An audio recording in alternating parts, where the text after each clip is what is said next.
بسم اللہ الرحمن الرحیم۔ السلام علیکم محترم ناظرین۔ دوستو، ہماری آج کی ویڈیو کا ٹاپک ہے سانپ اور مور کو جنت سے کیوں نکالا گیا۔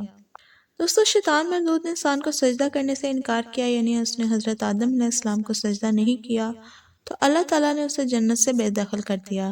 جنت جو کہ بہت خوبصورت جگہ ہے، وہاں کھانے پینے پر گھومنے کے لیے بہت سی جگہ موجود ہیں، لیکن جب حضرت آدم علیہ السلام وہاں پر اکیلے تھے تو انہیں وہاں پر اداسی ہونے لگی، تو اللہ تعالیٰ نے حضرت آدم علیہ السلام کی بائیں پسلی سے ہی بی بی حوا کو پیدا کیا۔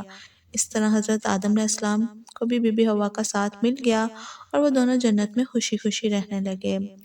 اللہ تعالیٰ نے ان سے فرمایا کہ تم دونوں جنت میں جہاں مرضی جاؤ، جو مرضی کھاؤ، جو مرضی کرو، لیکن خبردار اس درخت کے پاس نہ جانا اور نہ ہی اس درخت پر لگا پھل کھانا، ورنہ تم ظالموں میں سے ہو جاؤ گے۔ دوستو، جنت میں سانپ اور مور بھی رہا کرتے تھے۔ وہ جنت سے باہر بھی چلے جایا کرتے تھے۔ اس وقت سانپ کے پاؤں بھی ہوتے تھے اور اس کے منہ سے ایک زبردست قسم کی خوشبو آیا کرتی تھی، اور مور جو اس وقت بھی خوبصورت تھا جب وہ جنت میں ہوتا تھا۔ ایک دن جب یہ دونوں جنت سے باہر گئے تو شیطان نے ان دونوں سے کہا، مجھے اپنے ساتھ جنت میں لے جاؤ، جس پر مور اور سانپ نے کہا، ہم تمہیں نہیں لے کر جا سکتے، ہمیں اللہ کا خوف ہے، اللہ نے تمہیں جنت سے نکال دیا ہے، اس لیے ہم تمہیں جنت میں اپنے ساتھ نہیں لے کر جا سکتے، کوئی دیکھ لے گا۔ جس پر شیطان نے اپنی دوستی کا واسطہ دیا اور کہا، میں تمہارا دوست تھا، مجھے اپنے ساتھ لے چلو۔ جس پر سانپ اور مور نے پہلے تو بہت منع کیا۔ جس پر سانپ نے شیطان کو ایک مشورہ دیا، اس نے کہا، تم سانپ بن جاؤ اور مور تم کو کھا جائے گا، اور پھر جنت میں جا کر مور تمہیں اگل دے گا۔ شیطان کو یہ بات کافی زیادہ پسند آئی۔ اس پر اس نے کہا کہ تمہیں کوئی دیکھ نہیں سکے گا۔ جنت میں جا کر مور نے شیطان کو اگل دیا۔ اس طرح شیطان جنت میں داخل ہو گیا۔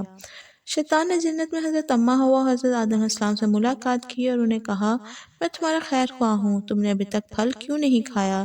جس پر دونوں نے بولا کہ اللہ تعالیٰ نے ہمیں اس درخت سے دور رہنے کو کہا ہے اور اس کا پھل کھانے سے بھی منع کیا ہے، اور ہم کبھی نہیں کھائیں گے۔ انہوں نے کہا کہ اللہ کے حکم کی نافرمانی بھی نہیں کریں گے۔ شیطان نے انہیں باور کروایا کہ وہ ان کا خیر خواہ ہے، لیکن انہوں نے اس کی کوئی بات نہیں مانی۔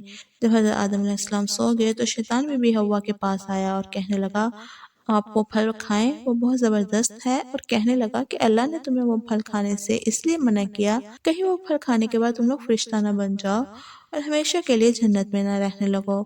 پہلے تو بی بی حوا شیطان کی باتوں میں نہیں آئی، لیکن شیطان نے جب بہت دفعہ کہا تو بی بی حوا نے شیطان کی باتوں میں آ کر اس درخت کا پھل کھا لیا۔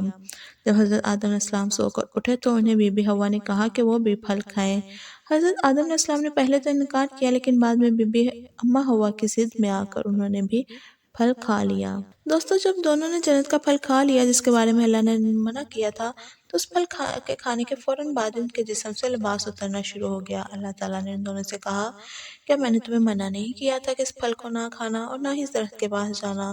تو تم دونوں نے اپنے اوپر بہت ظلم کیا ہے۔ اس پر حضرت آدم علیہ السلام اور بی بی حوا کو اپنی غلطی کا احساس ہوا، اور انہوں نے اللہ تعالیٰ کی بارگاہ میں حاضر ہو کر اپنے گناہوں کی معافی مانگی۔ پہلے تو اللہ نے معاف نہیں کیا، لیکن بار بار معافی مانگنے کی وجہ سے اللہ تعالیٰ نے انہیں معاف کر دیا، اور حضرت آدم علیہ السلام اور بی بی حوا کو جنت سے نکال کر زمین پر بھیج دیا گیا، اور اسی وجہ سے ان کی معافی بھی قبول کی گئی، اور کہا گیا کہ زمین پر ایک خاص وقت تک تمہارا ٹھکانہ ہے اور تم زمین پر ہی رہو گے۔ اللہ تعالیٰ نے مور اور سانپ کو کہا، جنت سے نکل جاؤ۔ اللہ تعالیٰ نے مور سے اس کی خوبصورتی بھی چھین لی، اور سانپ سے، جس کے منہ سے شیطان کو مشورہ دیا گیا تھا، اس کے منہ سے خوشبو بھی چھین لی گئی دوستوں، اور اس کے منہ میں زہر بھر دیا گیا، اور اس طرح سے سانپ اور مور کو جنت سے ہمیشہ کے لیے بے دخل کر دیا گیا۔